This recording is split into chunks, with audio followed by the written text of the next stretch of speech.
Hey everyone, and welcome back to the channel. Imagine a world waking up.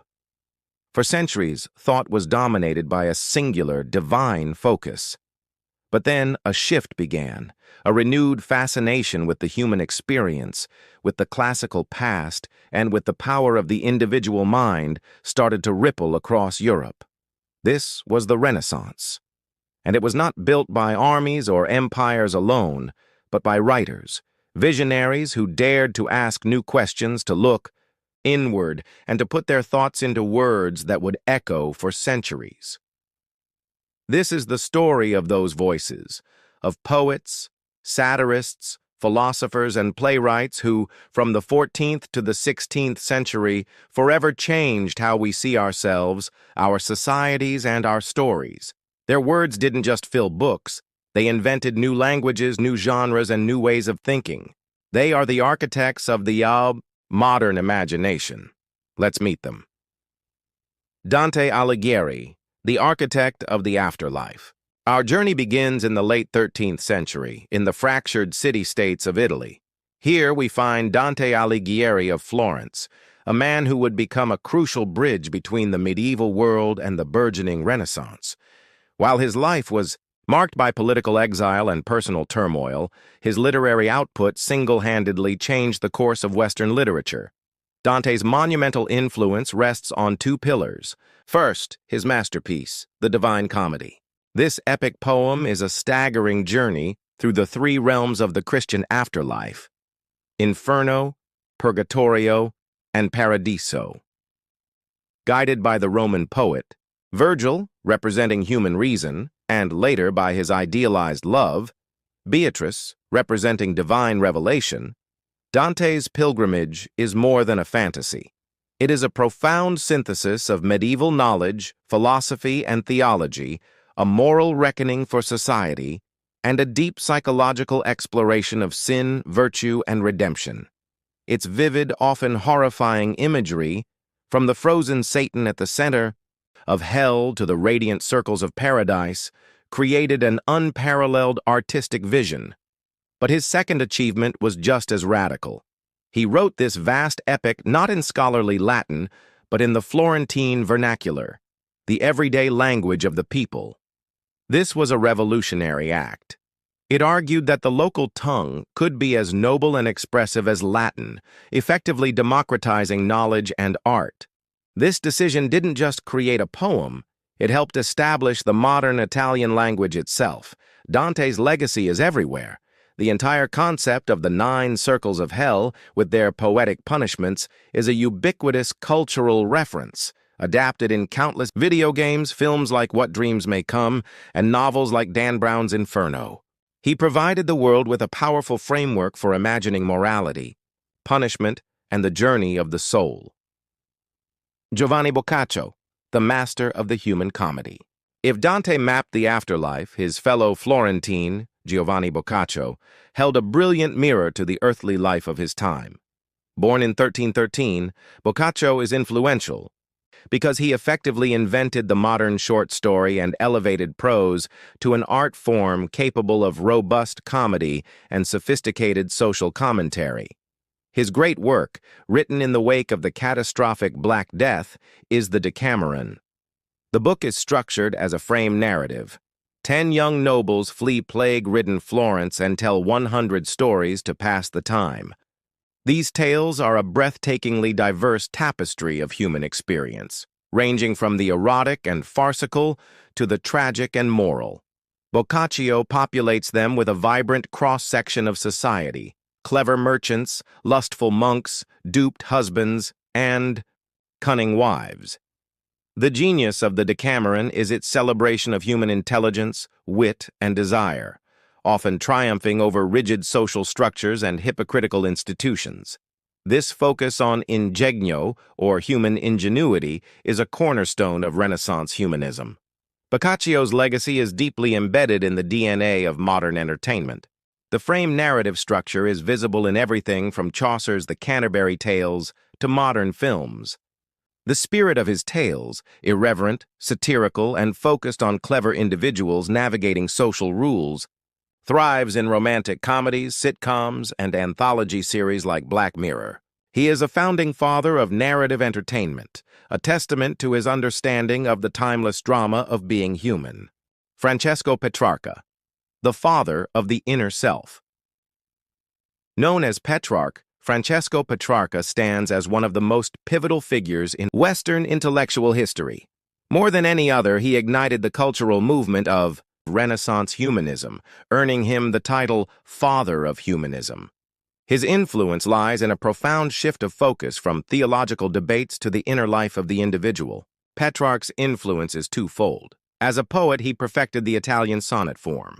His canzoniere, or songbook, is a collection of 366 poems, mostly sonnets, dedicated to his idealized love, Laura.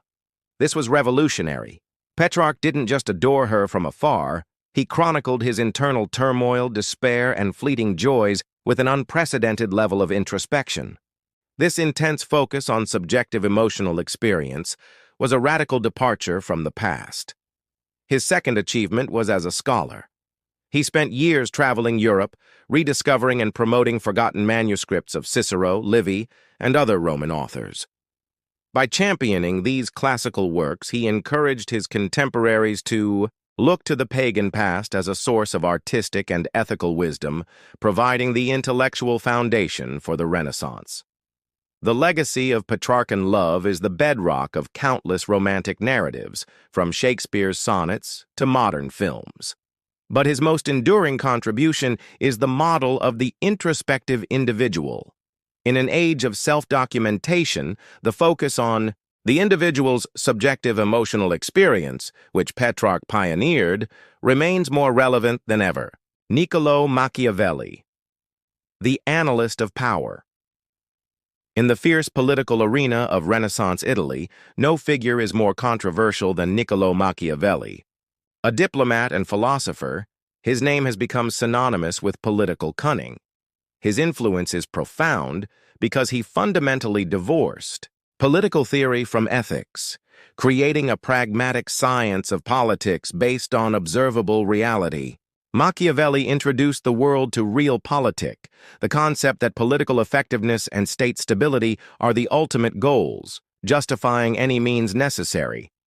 His seminal work, The Prince, is a stark, unsentimental guide for a ruler on how to acquire and maintain power. He advises a leader to be both a fox, cunning, and a lion, forceful. His famous axiom, that it is better to be feared than loved, encapsulates this cold-eyed calculation. The term Machiavellian is now a common adjective for cunning and duplicitous behavior. His ideas form the bedrock of modern political strategy. In entertainment, the Machiavellian character is a staple archetype, from Frank Underwood in House of Cards to the cutthroat dynamics in Succession. He provided the ultimate framework for understanding the hard realities of ambition and power. Michel de Montaigne, the inventor of the self-portrait. While others looked to power or the afterlife, the French philosopher Michel de Montaigne turned his gaze inward and invented an entirely new form of writing, the essay. His influence is profound because he pioneered a mode of thinking that was personal, skeptical, and relentlessly honest. The word essay comes from the French essays, meaning attempts. This was a deliberately humble title for his meandering explorations of any subject, from the mundane to the profound. His writing style was conversational, peppered with personal anecdotes and candid admissions of his own flaws. This radical subjectivity was revolutionary, asserting that the thoughts of a single, fallible individual were worthy of literary attention. His massive collection, simply titled Essay, is his masterpiece. In chapters like Of Cannibals, he displays startling cultural relativism. His skeptical motto, "What do I know?" remains a powerful antidote to intellectual arrogance. Montaigne's legacy is the personal essay itself, a form that thrives in modern blogs, memoirs, and even social media storytelling. The reflective, meandering style of many podcasts and documentaries is pure Montaignianism. He championed the modern focus on self-knowledge and introspection, making him a thoroughly modern mind. Miguel de Cervantes, the creator of reality and illusion. The Spanish writer Miguel de Cervantes lived a life of extraordinary adventure and hardship, and from this experience he produced a work that invented the modern novel. With Don Quixote, he moved beyond simple tales to create a complex, multi-layered narrative that explored the human psyche with unprecedented depth. The novel tells the story of Alonso Quijano, who reads so many chivalric romances that he loses his sanity and becomes the knight-errant Don Quixote. With his pragmatic squire, Sancho Panza, he embarks on misadventures where windmills become giants and inns become castles. Cervantes' genius lies in the blend of comedy and profound tragedy, as we witness Quixote battered by a world that refuses to conform to his ideals. The timeless dynamic between the idealistic Quixote and the pragmatic Sancho became the model for countless buddy pairings in literature and film. The book's central theme, the conflict between subjective perception and objective reality, is the foundational concern of the modern novel.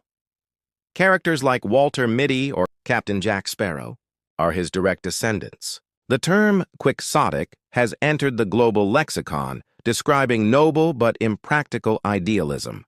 Desiderius Erasmus, the prince of the humanists. The Dutch scholar Desiderius Erasmus was the defining intellectual of the Northern Renaissance, a man who wielded his pen with such influence that he was known as the Prince of the Humanists. His work combined groundbreaking scholarship with devastating satire to advocate for reform from within the church. His influence is twofold. As a scholar, he published a critical edition of the New Testament in Greek alongside his own new Latin translation. This empowered scholars to question long-held doctrines based on flawed translations and laid the groundwork for modern biblical scholarship. Alongside this, he wielded satire as a weapon.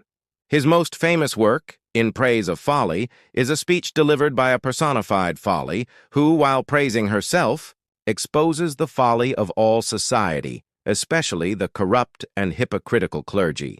This made his dangerous criticism palatable and widely read. Erasmus's legacy is seen in modern political and social satire, from The Daily Show to Monty Python. His vision of a reasonable, compassionate, and intellectually engaged faith remains deeply influential. He stood for the power of reason and the value of laughter, ideals that continue to resonate. Thomas More, the dreamer of nowhere, the English statesman. Thomas More lived and died at the intersection of faith and power. His influence rests on a single ingenious literary work that invented a new genre and gave the world a concept: utopia. Published in 1516, Utopia is not a straightforward blueprint. It's a sophisticated, ironic thought experiment describing an island nation that solves the social problems of More's time: common ownership, religious tolerance, and a 6-hour workday. Yet, more subtly, includes unsettling details about conformity and lack of freedom. The name itself is a Greek pun meaning both good place and no place. The book forces the reader to ask, what is the price of perfection? Utopia invented the utopian novel genre, a safe space to explore dangerous ideas. Its dark inversion, the dystopian genre, is its direct descendant. Works like 1984 and The Hunger Games are extended critiques of utopian impulses gone wrong. The word utopian is used constantly in political and tech rhetoric, driving both innovation and skepticism about idealized futures.